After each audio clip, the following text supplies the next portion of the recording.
semuanya, perkenalkan nama saya Evelyn Koira dengan NIM S110112211031. Di video ini, saya akan menjelaskan tentang 25 teori komunikasi. Selamat menyaksikan! Yang pertama adalah teori komunikasi behaviorisme. Teori ini dikemukakan oleh John Brodus Watson. Dan pada teori ini membahas mengenai seluruh tindakan atau perilaku yang mencakup antara tindakan respon atau balasan terhadap suatu hal yang diberikan, atau bisa juga disebut dengan rangsangan. Yang kedua, ada teori komunikasi operant conditioning. Teori ini dikemukakan oleh seorang ahli psikolog yang bernama Skinner, dan beliau berpendapat bahwa tujuan dicantumkannya psikolog dalam komunikasi itu untuk membantu mengendalikan suatu perilaku. Teori ini juga bisa diartikan sebagai suatu prosedur untuk membantu dalam memberikan motivasi tingkah laku yang mana dampaknya bisa berakibat pada terulangnya atau hilangnya suatu tingkah laku tersebut. Yang ketiga, teori belajar sosial. Teori ini dikemukakan juga oleh seorang psikolog asal Kanada bernama Albert Bandura. Menurutnya, tingkah laku manusia dalam berinteraksi itu memiliki sebuah pola timbal balik yang berkelanjutan. Nah, proses interaksi antar individu ini terjadi karena adanya pengaruh lingkungan dan perilaku kognitif antar individu. Yang keempat, ada teori komunikasi sibernetik. Teori ini dicetuskan oleh Wiener dan berisi tentang suatu sistem yang menjadi pengontrol untuk kegiatan komunikasi, baik komunikasi antara lingkungan dengan sistem, maupun sistem dengan sistem itu sendiri. Kegunaan utama dari suatu pengontrol ini adalah untuk mengamati lingkungan. Yang kelima, teori komunikasi birokrasi yang dicetuskan oleh Max Weber.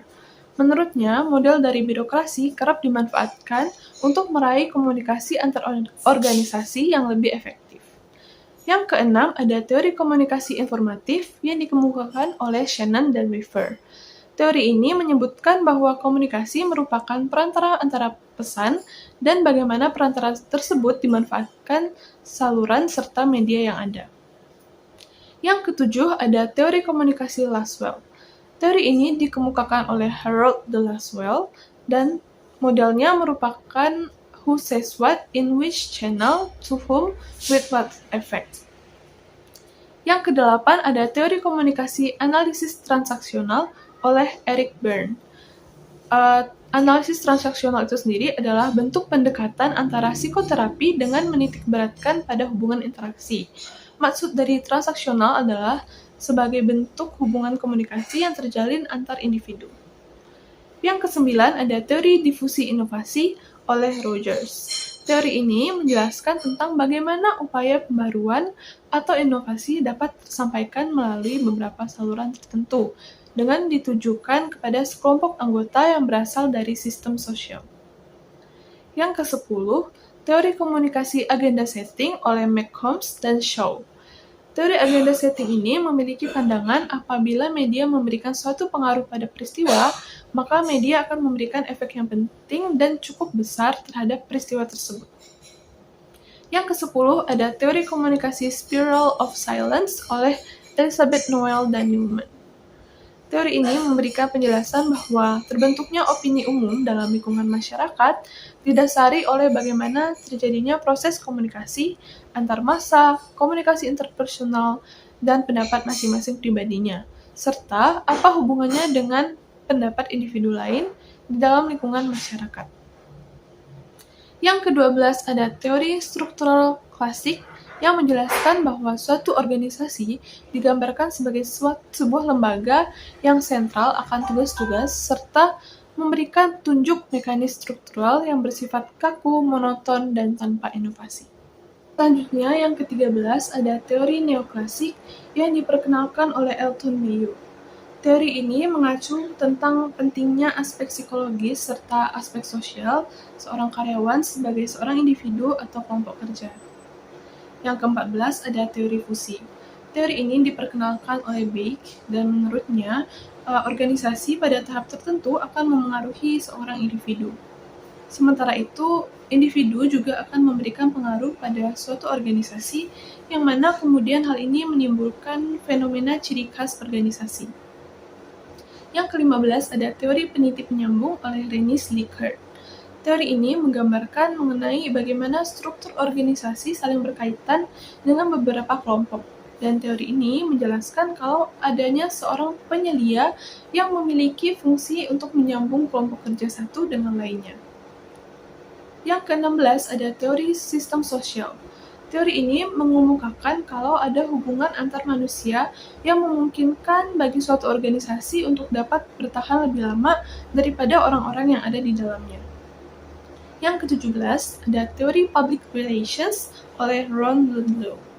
Teori ini menyatakan adanya upaya untuk melakukan sesuatu secara terencana dan berkesinambungan secara utuh atau menyeluruh terhadap suatu organisasi. Yang ke-18 ada teori kepemimpinan. Teori ini menyebutkan bahwa suatu pemimpin dalam suatu organisasi atau kelompok itu merupakan seorang sosok penting untuk membantu anggota-anggotanya dalam memenuhi kebutuhan serta dalam mencapai tujuan kelompok atau suatu organisasi secara bersama-sama. Yang ke-19 ada teori behaviorisme. Teori ini dikemukakan oleh John B. Watson yang menyatakan bahwa semua perilaku termasuk tindakan balasan atau respon itu ditimbulkan oleh adanya stimulus. Yang ke-20 ada teori uses and gratifications oleh Herbert Blumer dan Elihu Katz. Dalam teori ini mengatakan kalau penggunaan media itu memiliki peran aktif untuk memilih dan menggunakan media tersebut. Yang ke-21 ada teori dependensi efek komunikasi massa oleh Sandra de Fleur. Teori ini memfokuskan pada kondisi struktural suatu masyarakat yang mengatur kecenderungan terjadinya suatu efek media massa. Yang ke-22 ada teori akomodasi komunikasi oleh Howard Giles dan rekan kerjanya.